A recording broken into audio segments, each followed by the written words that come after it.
हाँ जी, so we are going to see that how moving coil galvanometer works. कैसे moving coil galvanometer आपका काम करता है. Okay, now I think I should be audible. Okay, so we are going to discuss about this particular topic कि moving coil galvanometer का working कैसे है. तो फर्स्ट ऑफ ऑल अगर हम थोड़ी सी बात करें तो टाइप ऑफ मैग्नेट हमने मूविंग कॉइल गैल्वेनोमीटर में कैसा यूज किया था. This was the north pole. Okay, and this was the south pole. So these are called as cylindrical shaped magnets. इनका नाम क्या होता है, हम इनको सिलेंड्रिकल शेप्ड मैग्नेट्स बोलते हैं. ठीक है, they are very easy to remember and the name given to them is cylindrical shaped magnets. ठीक है, सिलेंड्रिकल शेप्ड मैग्नेट्स आपके ये हैं. ठीक है, तो what is the function basically of taking cylindrical shaped magnets. तो आपको पता है इसके बीच में क्या करती है.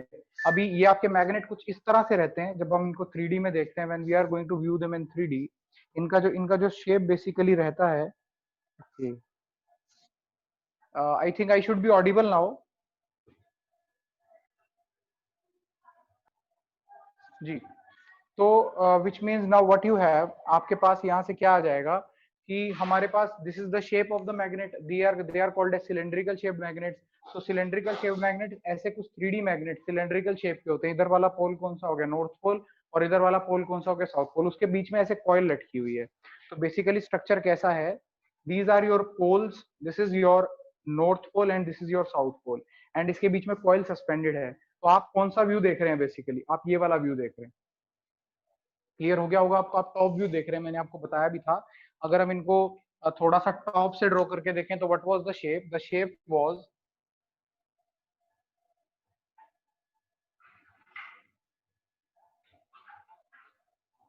ओके, एंड ये नॉर्थ पोल हो गया. And now you have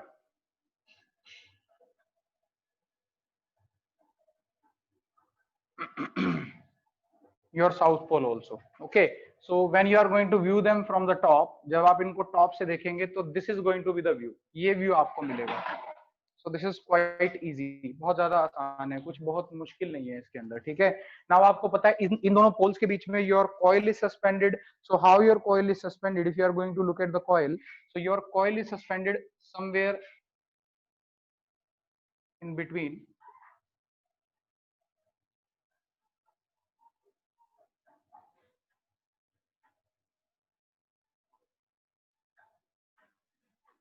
okay, ये हमने ओपन अप वाइडन अप करके आपको दिखाई है. क्लियर हुआ आपको, समझ में आ गया. एंड ये किसके अबाउट रोटेट कर रहा है, आपका जिस एक नॉन मैग्नेटिक फ्रेम के ऊपर ये आपकी क्या कर रखी है, वाइंड कर रखी है. तो आपका जो वाउंड कर रखी है, तो आपका जो बेसिकली कॉइल जो है वो रोटेट कर रहा है मैग्नेटिक फील्ड में. वो किस तरह से रोटेट कर रहा है, वो एक रेक्टेंगुलर फ्रेम के चारों तरफ रोटेट कर रहा है. ठीक है, it is rotating about a rectangular frame.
Yes.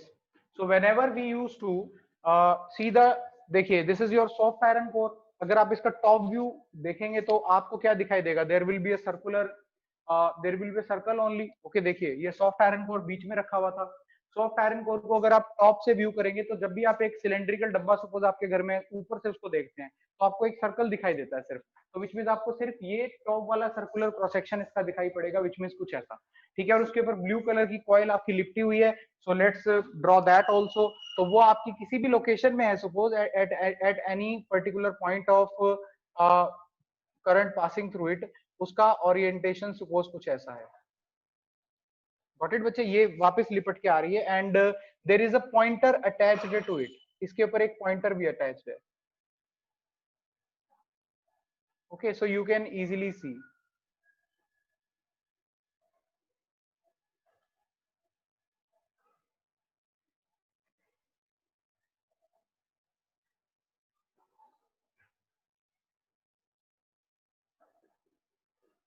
Okay, so there is a pointer attached. Okay, अब आप समझिए जब आप इसमें से करंट छोड़ेंगे, अभी फिलहाल इस मोमेंट ऑफ टाइम पे जैसे इसमें से करंट पास करेगा, सपोज आपने इस कॉइल में करंट छोड़ा, तो how that current is going to flow through the coil, so यहां से एंटर करेगा,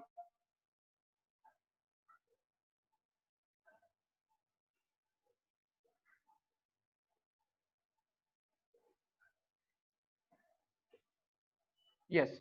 सो what will be the direction of magnetic moment, अगर आप सबसे कोई पूछ ले भाई मैग्नेटिक मोमेंट का डायरेक्शन बताओ, बताना जरा इस फिगर के हिसाब से, अपने अपने मन में आपको सोचना है, you just have to think about it कि what will be the direction of magnetic moment, okay, so the direction of magnetic moment will be, yes, आप अपनी उंगलियों को इसके along फेरेंगे तो your magnetic moment will be in this direction, so इस coil का magnetic moment outward होगा। Top से देखने पे कैसा होगा magnetic moment के लिए, मैं यहाँ पे आपको शो कर रहा हूँ, so this is your magnetic moment vector, so this is m, clear हो गया, so यहाँ पे हमने ड्रॉ कर दिया। गॉट इट बच्चे। नाउ मैग्नेटिक फील्ड लाइंस का आपको अगर प्रॉपर्टी थोड़ी बहुत 10th क्लास के हिसाब से पता हो, और ऑल्दो आपने मैग्नेटिज्म अभी स्टडी नहीं किया है तो आपको इतने अच्छे से मैग्नेटिक फील्ड लाइंस की प्रॉपर्टी के बारे में नहीं पता है, लेकिन magnetic field lines north pole से जब एस्केप करती है तो परपेंडिकुलरली एस्केप करती है, और साउथ पोल पे जब जाके टर्मिनेट होती है तब भी परपेंडिकुलरली टर्मिनेट करती है। तो विच मींस अगर आप इसकी मैग्नेटिक फील्ड लाइंस को ड्रॉ करेंगे तो इस ओरिएंटेशन में मैग्नेटिक फील्ड इसको कैसे एक्सपोज्ड होगी, क्लियर हुआ। What is angle between both of them, आपको मुझे सिर्फ मैग्नेटिक फील्ड अपने मन में सोच के मैग्नेटिक फील्ड और मैग्नेटिक मोमेंट के बीच में एंगल बताना है, it is going to be 90 degree. So what is torque at this particular moment, इस पर्टिकुलर मोमेंट पे इस कॉइल पे लगने वाला टॉर्क कितना हो जाएगा, that torque is going to be M B sine 90 degree, and what is sine 90 degree, it is equal to 1। So what is torque equal to, it is equal to what is value of M, N I A, and you have B over here, so this is your torque. इस moment पे जब इसमें current just flow करना start हुआ है, that particular instant I am talking about torque, मैं उस moment पे टॉर्क की बात कर रहा हूँ, ठीक है। अब उस टॉर्क की वजह से इसमें रोटेशन प्रोड्यूस हो जाएगा, इट विल स्टार्ट रोटेटिंग, ये रोटेट करनी स्टार्ट कर देगी, ठीक है। सो वो रोटेशन देखते हैं कैसे आएगा। सो what is the direction of magnetic moment, this is the direction of magnetic moment, ये आपकी तरफ मैग्नेटिक मोमेंट आ रही है। व्हाट इज, बहुत आसान है मैग्नेटिक मोमेंट को देखना, this is the direction of magnetic moment, ये मैग्नेटिक मोमेंट आपकी तरफ आ रहा है, okay. So now this is magnetic moment, this is magnetic field, तो what is the direction of torque, torque कैसे निकालते हैं, एम क्रॉस बी करके, तो मैग्नेटिक मोमेंट आपकी तरफ है, मैग्नेटिक फील्ड इस तरफ है, पहले इस फिगर के लिए देख रहा हूँ, ठीक है। तो कैसे हो जाएगा m, विच मींस m आपकी तरफ आ रहा है, इस फिगर को देखिए, जस्ट इसको भूल जाए, that's why I have covered it, मैंने इसको कवर भी कर लिया है, ठीक है।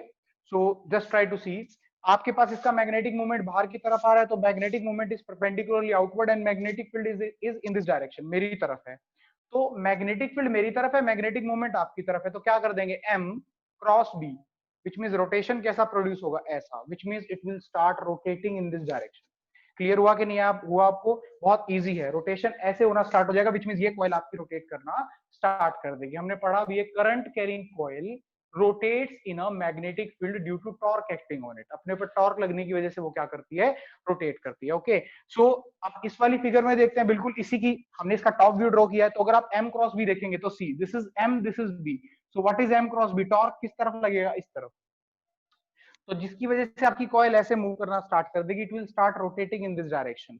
कैसे रोटेट करेगी, ऐसे रोटेट करेगी, ठीक है, m क्रॉस b, रोटेशन ऐसा प्रोड्यूस हो जाएगा।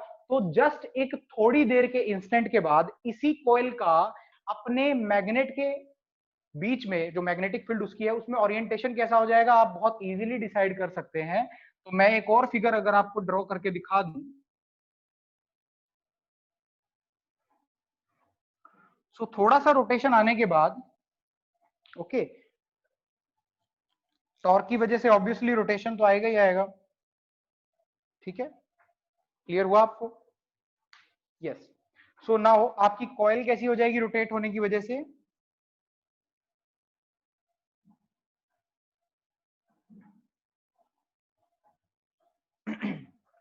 गॉट इट बच्चे? बहुत आसान है, ऐसे घूम गई, ऐसे, ये वाली टॉर्क थी तो इसने इसको थोड़ा ऐसे घुमा दिया। गॉट इट बेटा? नाउ अब देखते हैं, तो अब आपको पता है फिर से, अब इसका मैग्नेटिक मोमेंट कैसा रहेगा? करंट तो ऐसे ही घूम रहा है, तो मैग्नेटिक मोमेंट का डायरेक्शन कैसा आएगा? ठीक है, बिकॉज करंट ऐसे ऐसे घूम रहा है इसके अंदर, तो ऐसे जब हम इस डायरेक्शन को चेक करेंगे, करंट इस तरह से घूम रहा है जो आपने छोड़ा हुआ है इसके अंदर, तो विच मीन्स क्या हो जाएगा? इस तरह से, विच मीन्स इस कॉइल को बाहर निकालिए, ऐसे ऐसे इसके अंदर करंट घूम रहा है, अगर आप विजुअलाइज कर सकते हैं तो जस्ट अपने राइट हैंड की फिंगर्स को कर्ल करिए। So this is going to be your direction of magnetic movement. Direction of magnetic movement हमेशा कैसे निकलता है? By curling the fingers of your right hand along the direction of current in the coil. Clear हुआ? तो this is going to be your magnetic movement, ये magnetic movement हो गया। Now अब इस सिचुएशन में मैग्नेटिक फील्ड क्या रहेगी? मैंने क्या बताया था आपको? मैग्नेटिक फील्ड लाइन जो भी आपके साथ इंटरेक्ट कर रही है वो कैसे करती है? It escapes perpendicularly from the north pole and terminates at the south pole perpendicularly. दोबारा से दोनों के बीच में कितना एंगल हो गया?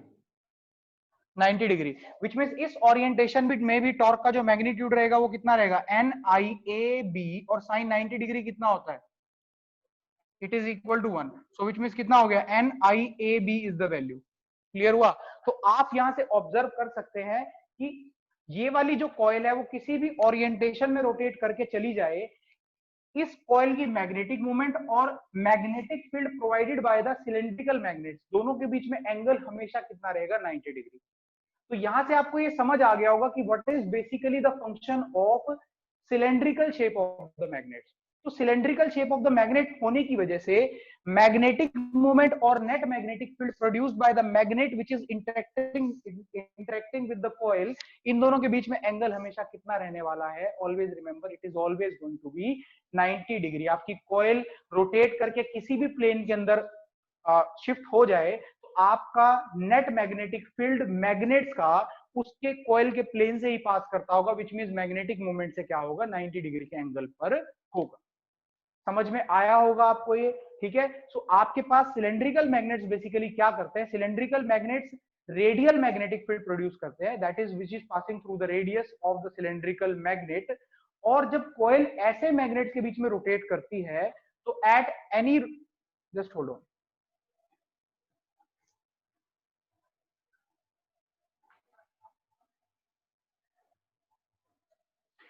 ओके, तो आज के बाद आपसे कोई भी कभी भी ये पूछेगा कि भाई what is the function of cylindrical shape of the magnets used in the moving coil galvanometer, तो आप क्या जवाब देंगे? आप कहेंगे कि due to cylindrical shape of the magnets of the moving coil galvanometer, there are two important features available in the galvanometer.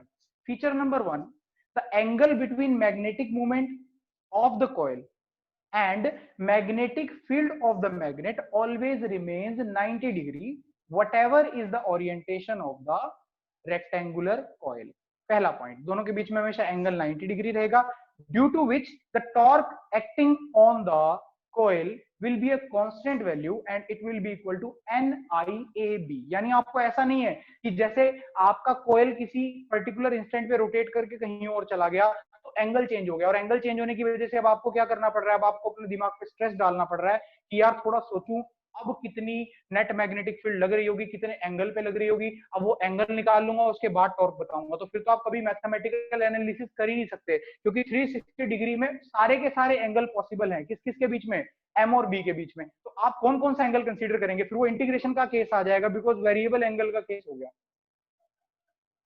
Clear हुआ? तो it will become very tough, complicated हो जाएगा। आप कभी भी क्वांटिटेटिव स्टडीज की नहीं कर सकते। क्वांटिटेटिव स्टडी करना सिर्फ तब आसान है जब टॉर्क हर समय सेम लग रही हो और उसकी वैल्यू क्या हो? कांस्टेंट। तो क्योंकि एम और बी के बीच का एंगल कांस्टेंट कर दिया आपने सिलेंड्रिकल शेप मैग्नेट लेके, तो अब टॉर्क की वैल्यू हमेशा हर एक कॉइल के ओरिएंटेशन पे कितनी लगने वाली है, NIAB NIAB NIAB NIAB। Clear हुआ? उसके बाद दूसरी चीज, आपके पास साइन 90 डिग्री साइन की मैक्सिमम वैल्यू है, ठीक है। 90 डिग्री ही क्यों लिया, कोई और एंगल भी तो परमानेंट सेट कर सकते थे। Now what is the maximum value of sine theta, it is 1, और वो कितने पे होती है, theta is equal to 90 degree पे, 90 डिग्री पे आती है। तो दैट्स व्हाई हमने क्या चूज किया, we have selected 90 degree to be the angle. अब उससे क्या होगा, टॉर्क मैक्सिमम लगेगी। अब टॉर्क मैक्सिमम लगने से क्या होगा बेटा, आपकी निडल जरा सा करंट पास करने पे भी अच्छे से डिफ्लेक्शन शो करेगी। That is the function of more torque. ज्यादा टॉर्क हम लोग क्यों चाहते हैं, देखिए जरा सा करंट पास करे और आपका गैल्वेनोमीटर कोई डिफ्लेक्शन ना शो करे, कम डिफ्लेक्शन शो करे, बहुत कम करंट पास कर रहा है, आपके गैल्वेनोमीटर में से इतना कम करंट आपने पास किया कि उसको सेंस ही आपका गैल्वेनोमीटर नहीं कर पाया। अब एक दूसरा गैल्वेनोमीटर लेके आया कोई और बच्चा, उसने कहा इस गैल्वेनोमीटर में से सेम करंट पास करो, नीडल ने धपाक से क्या किया, डिफ्लेक्शन दिखाया। तो कौन सा वाला बेटर है भाई, दूसरे वाला बेटर है। क्यों दूसरे वाला बेटर है, बिकॉज दूसरे वाला जरा से करंट को भी क्या कर रहा है, सेंस कर रहा है। गैल्वेनोमीटर का मेन फंक्शन क्या होता है, it is used to sense the current and observe the direction of the current. Introduction में आपको साफ साफ लिखवाया गया है। सो दैट्स व्हाई हम टॉर्क क्या चाहते हैं, ज्यादा लगे। ज्यादा टॉर्क लगेगी तो क्या होगा, नीडल अच्छे से घूमेगी। और ज्यादा टॉर्क लगाने के यहाँ पे दो तरीके हैं, देखिए तीन तरीके हैं, मैं आपको बताता हूँ। पहला तरीका तो हमने अप्लाई कर ही दिया कि साइन थीटा को उसकी मैक्सिमम वैल्यू पे सेट कर दिया, +1 उसकी मैक्सिमम वैल्यू है, ठीक है। तो साइन 1 पे आ गया, तो विच में साइन ने तो अपना मैक्सिमम कंट्रीब्यूशन टॉर्क के अंदर दे दिया। दूसरा, आप नंबर ऑफ टर्न्स को बढ़ा सकते हैं, उससे भी टॉर्क क्या करेगी, इंक्रीज कर जाएगी। तीसरा, आप area of the rectangular coil को बढ़ा सकते हैं, उससे भी टॉर्क क्या लगेगी, ज्यादा लगेगी। तो अगर ये तीनों फैक्टर्स को आप छेड़ें, किसको, इसको तो आपने परमानेंटली फिक्स कर ही दिया, तो अब दो फैक्टर आपके काबू में रह गए, one is number of turns and another is area. जितनी ज्यादा नंबर ऑफ टर्न्स होगी आपकी किसके अंदर लगेगा, और उतने ही छोटे से छोटे करंट को आपका गैल्वेनोमीटर सेंस कर सकता है। जितना बड़ा एरिया लेंगे फ्रेम का, ये एक लिमिटेशन सी है, एरिया जो है आप इतना बड़ा नहीं ले सकते, बिकॉज आपको गैल्वेनोमीटर को कंपैक्ट रखना पड़ता है, छोटा बनाना होता है, ताकि लैब में अच्छे से रखा जा सके, ठीक है। ऐसा गैल्वेनोमीटर अच्छा, बल्कि जो पॉकेट में आ जाए, ठीक है। हम क्यों लैपटॉप के ऊपर अपने इसको प्रेफर करते हैं, हम लोग क्या करते हैं, what we in general use to do, हम लोग लैपटॉप के ऊपर प्रेफरेंस किसको देते हैं, मोबाइल फोन को। क्यों, क्योंकि मोबाइल फोन कॉम्पैक्ट है, सिंपल सी बात है, ठीक है। So compactness is demand of the time, ठीक है। सो विच मीन्स आप एरिया को छेड़ना उतना ज्यादा नहीं चाहेंगे, बिकॉज एरिया को अगर आप छेड़ेंगे तो आपके पास क्या होगा, अंदर का जो रेक्टेंगुलर फ्रेम है वो आपको बड़ा लेना पड़ेगा, जिससे गैल्वेनोमीटर का साइज बड़ा हो जाएगा। तो इन जनरल आप कौन से वाले फैक्टर को छेड़ते हैं, एन को। नंबर ऑफ टर्न्स आप ज्यादा कर देते हैं, उससे टॉर्क क्या लगती है, ज्यादा। गॉट इट बच्चे, it is very very easy, ये बहुत ही ज्यादा आसान है। तो मैंने बहुत एम्फोसिस दे दे के समझा दिया आपको क्या, कि आप सिलेंड्रिकल शेप क्यों ले रहे हैं। आपके पास एम और बी के बीच का एंगल कांस्टेंट हो जाएगा, जिससे हर एक ओरिएंटेशन पे कॉइल के ऊपर टॉर्क क्या लगेगा, सेम। दूसरा, आपने एंगल को एम और बी के ऐसा सेट कर दिया सिलेंड्रिकल शेप लेके, जिससे साइन थीटा की वैल्यू क्या आ चुकी है, मैक्सिमम आ चुकी है, जिससे टॉर्क क्या लगेगा, ज्यादा लगेगा। क्लियर हुआ? टॉर्क ज्यादा लगने से क्या होगा, आपका गैल्वेनोमीटर बेटर डिवाइस बनेगा करंट को सेंस करने के लिए। इसको सेंसिटिविटी बोलते हैं, हम आगे जाके पढ़ेंगे हम लोग, ठीक है। अभी आने वाला है सेंसिटिविटी टॉपिक, आपको डिस्कस करेंगे हम लोग। तो विच मींस आपके पास देखिए, अगर जरा सी और ओरिएंटेशन चेंज होगी, सपोज अगर हम एक और फिगर यहाँ पे देख ले, टॉर्क कैसे लगेगा, देखिए फिर से again M cross B, rotation फिर से ऐसे ही आएगी, तो थोड़ी देर बाद आपकी कॉइल क्या करेगी, so after some time what will be the scene, coil थोड़ा और रोटेट करेगी। गॉट इट बच्चे? सुनाओ, ये क्या हो गया, this is M, this is B. Again what is angle between both of them, it is 90 degree. आप चेक कर सकते हो, एम ये रहा, बी ये रहा। क्लियर हो गया? बिकॉज आपको पता है आपका जो सिलेंड्रिकल है उसमें किस ओरिएंटेशन पे नेट मैग्नेटिक फील्ड किसकी तरफ जाना है, इन दोनों का प्रोड्यूस किया हुआ नेट मैग्नेटिक फील्ड का इफेक्ट किधर की तरफ जाना है, सेंटर की तरफ से। जो ये दोनों के दोनों पोल्स मैग्नेटिक फील्ड प्रोड्यूस कर रहे हैं वो किधर से पास करनी है, सेंटर की तरफ से। तो ये क्लियर हो गया होगा आपको। ओके, नाउ अब एक और चीज निकल के आती है, जो मैं साथ साथ आपसे सब चीजों के फंक्शन डिस्कस कर रहा हूँ, तो मैं आपको आखिरी में क्वेश्चंस भी ये बता दूंगा, ठीक है। बट साथ ही साथ डिस्कस हो जाए तो समझ में ज्यादा आता है, एंजॉयमेंट ज्यादा मिलता है, ठीक है। अब हम लोग ये क्यों यूज कर रहे हैं, एक फैक्टर मैंने बी छोड़ दिया, मैंने बी के बारे में बात अभी तक आपसे नहीं की, क्योंकि टॉर्क को भी बढ़ा के भी बढ़ाया जा सकता है। देखिए करंट को बढ़ा के नहीं बढ़ा सकता, करंट तो मेजर करना है, करंट तो मेजर करना है भाई, जो चीज मेजर करनी है उसको बढ़ा कैसे दोगे या उसको कम कैसे कर दोगे। तो करंट एक ऐसा फैक्टर है जिसको आप छेड़ नहीं सकते। एरिया भी एक ऐसा फैक्टर है जिसको आप उतना नहीं छेड़ सकते, क्योंकि कंपैक्टनेस खराब हो जाती है। क्लियर हो गया? तो एरिया हम कम ही रखते हैं जिससे छोटा गैल्वेनोमीटर बने। तो विच मींस आपके पास दो ही ऑप्शन हो गए, एन। नंबर ऑफ टर्न चलो आपने बढ़ा दी, एक हद तक ही तो बढ़ा पाओगे, क्योंकि अगर आपने बहुत ज्यादा बढ़ा दी तो इतना ज्यादा वेट हो जाएगा आपकी गैल्वेनोमीटर की कॉइल का कि वो अपने वेट की वजह से ही टूट के थोड़े समय बाद नीचे गिर जाएगी। ठीक है, तो वो भी हम उतना ज्यादा नहीं बढ़ा सकते। तो अब हम क्या करें, हमारे पास बी एक ऑप्शन रह गया। बी को हम इतना स्ट्रेंथन कर देते हैं कि आपके पास और सारे फैक्टर्स को उतना ज्यादा छेड़ने की जरूरत हमें पड़ती नहीं है। वो कैसे स्ट्रेंथन करते हैं वो समझिए। आपने बीच में लाल रंग की सॉफ्ट आयरन कोर रख रखी है, आपने बीच में, हम लोगों ने, मैं शुरू से आपसे मेंशन कर रहा हूं, मैं लाल रंग की आपके पास कोर जो है हर बार ड्रॉ कर रहा हूं। मैं थोड़ा इसको अब इसको हाईलाइट कर देता हूं।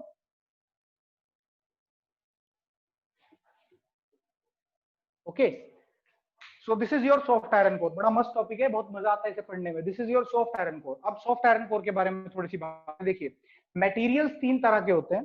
ठीक है, पहले आपको एक्चुअली केमिस्ट्री में बहुत अच्छे से पढ़ाए जाते थे। केमिस्ट्री में सारे तरह के मटेरियल्स पढ़ा दिए जाते थे।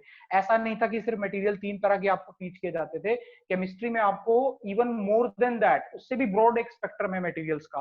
वहां पे आपको फेरी, फेरो, एंटी फेरो, ये बहुत अच्छे आपको एक एक्सपोजर मिल जाता है टाइप्स ऑफ मटेरियल। फिजिक्स में हम सिर्फ दो तरह के मटेरियल पढ़ते हैं। एक मटेरियल रहता है डायमैग्नेटिक। ओके, तीन तरह के, एक मटेरियल रहता है डायमैग्नेटिक, एक रहता है पैरामैग्नेटिक, एक रहता है फेरोमैग्नेटिक। ठीक है, जो कि हम कहाँ पे जाके स्टडी करते थे, मैग्नेटिज्म चैप्टर में। लेकिन इस बार जो ये वायरस के पेंडेमिक की वजह से सिलेबस को रिड्यूस किया है सीबीएसई ने, सो दैट्स व्हाई उन्होंने वहां से अगले चैप्टर से फेरोमैग्नेटिक मटेरियल्स, ठीक है, पैरामैग्नेटिक मटेरियल्स, डायमैग्नेटिक मटेरियल्स, इन तीनों को डिलीट कर दिया। ठीक है, लेकिन ये सॉफ्ट आयरन कोर कैसा मटेरियल है, ये एक फेरोमैग्नेटिक मटेरियल है। ये उन्हीं तीनों मटेरियल्स की प्रॉपर्टी पता होने पे समझ में आता है क्यों हम यहाँ पे यूज कर रहे हैं। मैं समझाता हूँ आपको, देखिए। पहला होता है डायमैग्नेटिक मटेरियल।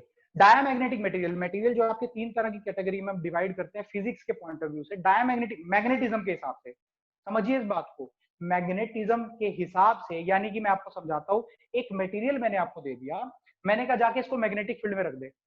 ठीक है, एक मैग्नेटिक फील्ड कहीं पे एग्जिस्ट कर रही है, मैंने कहा जा भाई इसको पकड़, क्या नाम है तेरा, सचिन, और जाके इसको किस में रख दे, मैग्नेटिक फील्ड में। ठीक है, और आपने जाके रख दिया।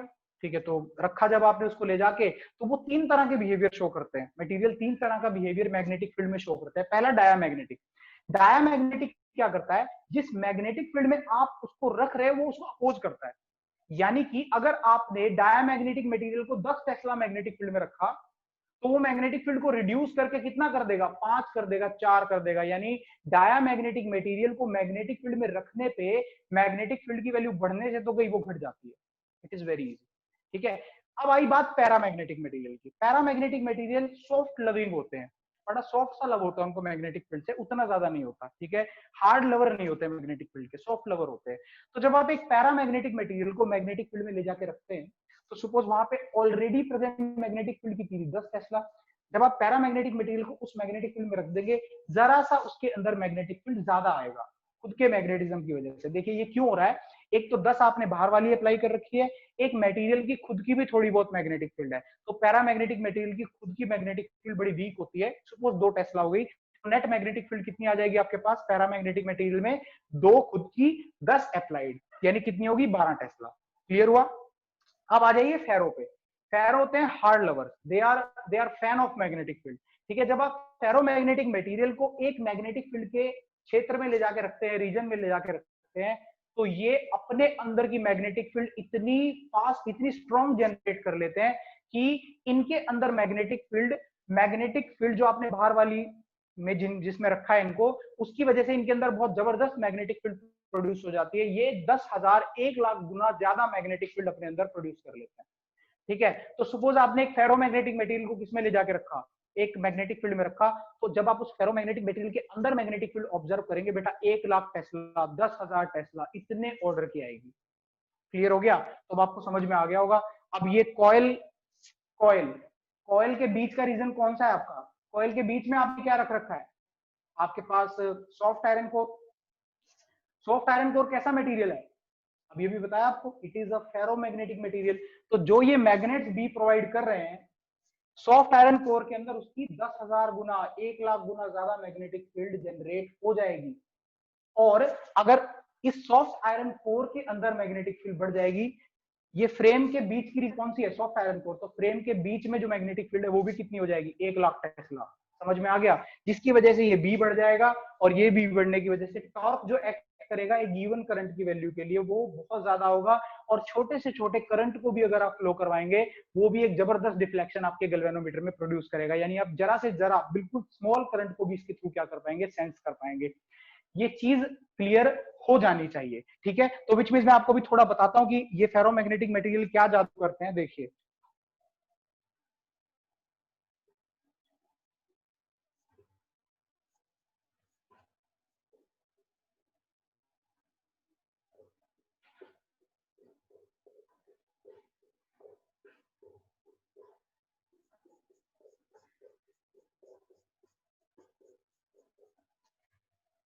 ठीक है, तो समझिए, इस फेरोमैग्नेटिक मटेरियल की वजह से आपके पास जो बाहर की मैग्नेटिक फील्ड लाइन जिन्होंने दूर से क्रॉस करना था, वो भी क्या हो गया, वो भी इसी के थ्रू पास कर गई। ये एक फीचर होता है, इस तरह से हम दिखाते हैं। तो विच मीन्स क्या हो गया कि इस फेरोमैग्नेटिक मटेरियल ने अपने अंदर मैग्नेटिक फील्ड को बहुत ज्यादा इंक्रीज कर लिया जब आपने इसको मैग्नेट के पोल्स के बीच में रखा, तो जिससे बी की वैल्यू क्या हो गई, बढ़ गई। तो what is the function of soft iron core, तो आप बताएंगे अपने आंसर में, you can write it down also, कि सॉफ्ट आयरन कोर is a ferromagnetic material. Why we use soft iron core? Soft iron core is a ferromagnetic material. ठीक है, okay. And due to this property of soft iron core, due to this property of soft iron core,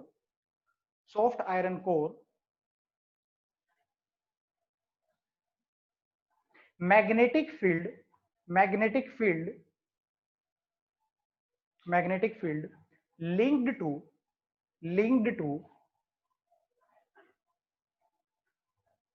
rectangular current carrying coil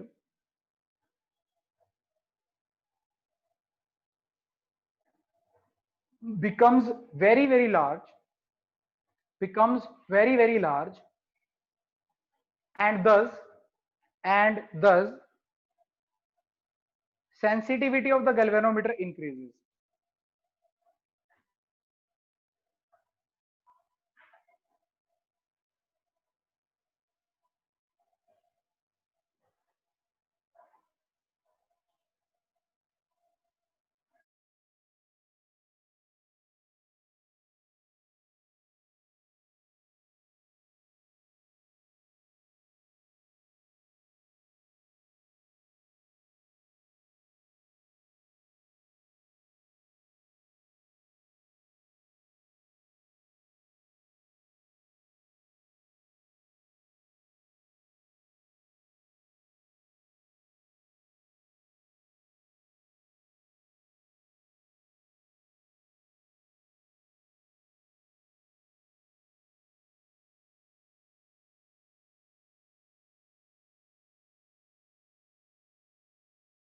जी, तो अब next जो हम लोग discuss कर रहे हैं, हमारे पास ये कॉइल हो गया, ठीक है। सो this is our coil, okay. तो ये लटकी हुई है किसके अंदर, मैग्नेटिक फील्ड के अंदर। तो नाउ अब जब इसमें से करंट फ्लो करता है तो मैग्नेटिक फील्ड लाइंस इसके थ्रू पास कर रही है, ठीक है। तो इस पे क्या लगता है, टॉर्क लगता है, जिसकी वजह से घूमने लगती है इस तरफ या दूसरी तरफ, ठीक है। जैसे भी घूमेगी, जिस तरह से करंट का डायरेक्शन इसके अंदर पास कर रहा है, ठीक है।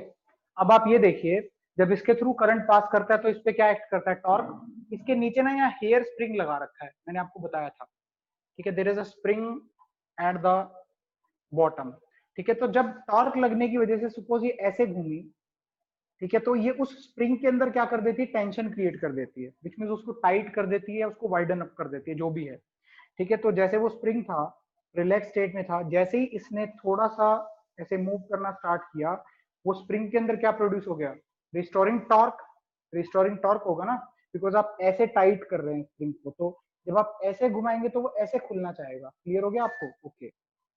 अब जैसे जैसे देखिए, टॉर्क की वजह से ये इधर रोटेट करती रहेगी, उस स्प्रिंग के अंदर का जो एंगल ऑफ रोटेशन है वो भी क्या करता जाएगा, इंक्रीज। और जैसे जैसे उसका एंगल ऑफ रोटेशन इंक्रीज करता जाएगा, वो स्प्रिंग जो रिस्टोरिंग टॉर्क प्रोवाइड कर रहा है वो क्या करता चला जाएगा, वो भी इंक्रीज करता चला जाएगा। और एक पॉइंट ऑफ टाइम ऐसा आएगा, आप देखिए ये स्प्रिंग है नीचे, ये कॉइल है, कॉइल पे इधर टॉर्क लग रहा है तो कॉइल इधर घूम रहा है, ठीक है।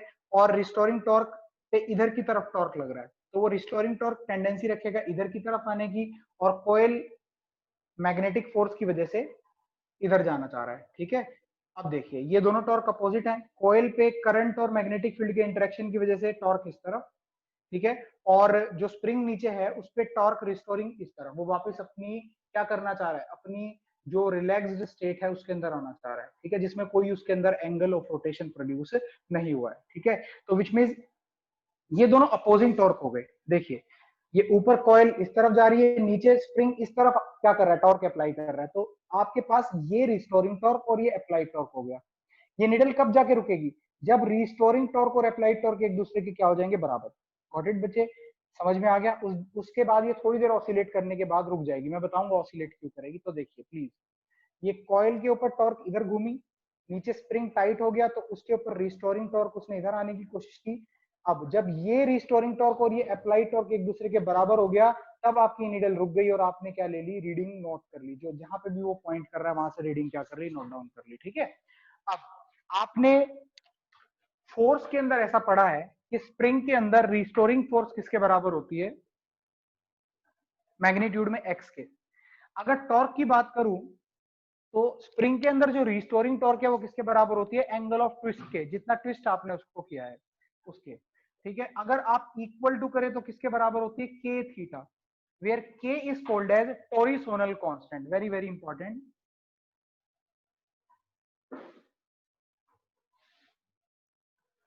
टोरिसोनल कांस्टेंट, सो दिस इज कौन सी force, this is your restoring torque, okay, not force, actually it is restoring torque. Clear हो गया आपको, ओके। अब अगर आप इसको थोड़ा सा आगे देखेंगे तो आपकी रीडिंग आपके पास कब आएगी, जब आपके पास रीस्टोरिंग टॉर्क और आपकी अप्लाइड टॉर्क एक दूसरे के क्या हो जाएंगी, बराबर। आप जब इन दोनों को इक्वेट कर देंगे तो के थीटा क्या आ जाएगा, तो आपके पास यहाँ पे थीटा की वैल्यू अगर आप देखें तो आई की वैल्यू अगर आप निकालें तो क्या हो जाएगी, सो ये आपके पास कांस्टेंट टर्म्स हैं एक गिवन गैल्वेनोमीटर के लिए, आई प्रोपोर्शनल टू क्या आ गया, थीटा। तो इसका सिंपल सा मीनिंग है जितना नीडल रोटेट करेगी उसके कॉरस्पॉन्डिंग आपके पास क्या आ जाएगा, current. So this proves that कि नीडल का रोटेटिंग एंगल क्या डिसाइड करता है, current flowing through the galvanometer decide करता है।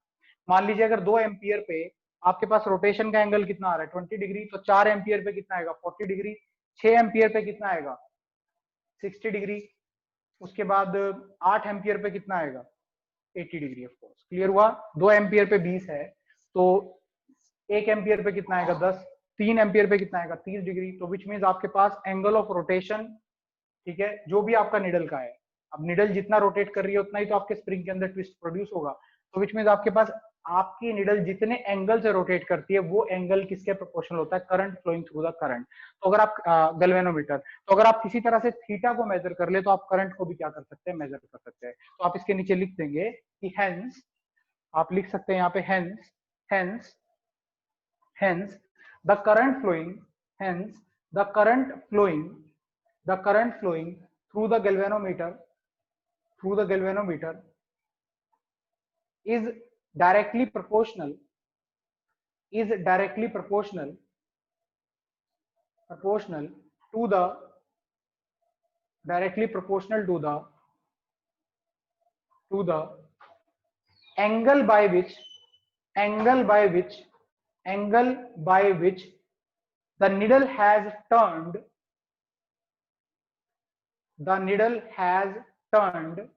from its equilibrium position. Needle has turned, या फिर आप कह सकते हैं needle has turned from its zero reading position. Needle has turned from its zero reading position. Got it बच्चे, तो यहाँ पे जीरो रहता है, ठीक है। अब आपके पास क्या है कि अगर आपके पास करंट एक सर्टेन डायरेक्शन में फ्लो करेगा तो नीडल इस तरफ डिफ्लेक्शन शो करेगी, अगर दूसरे में फ्लो करेगा तो इस तरफ शो करेगी। ठीक है, दिस इज वेरी इजी। तो विच मीन्स इधर और उधर से आपको डायरेक्शन का भी अंदाजा लगता है, और ये रीडिंग से आपको क्या पता चल जाता है करंट कितना है। तो विच मीन्स ये जितना थीटा रहेगा उतना ही ज्यादा आपके पास क्या होगा करंट, विच मीन्स ये दोनों एक दूसरे के क्या होंगे, proportional. This is very very easy. ठीक है, क्लियर हुआ। So this is what we have. अब ये हमारे पास फॉर्मूला निकल के आता है किसका, करंट का। कल हम लोग डिस्कस करेंगे सेंसिटिविटी। अभी केमिस्ट्री का पीरियड है, देखता हूँ कुछ अगर आधा घंटा आपके साथ और निकाल पाते हैं। ठीक है, तो उसके बाद हम लोग कल डिस्कस करेंगे। Tomorrow we are going to discuss the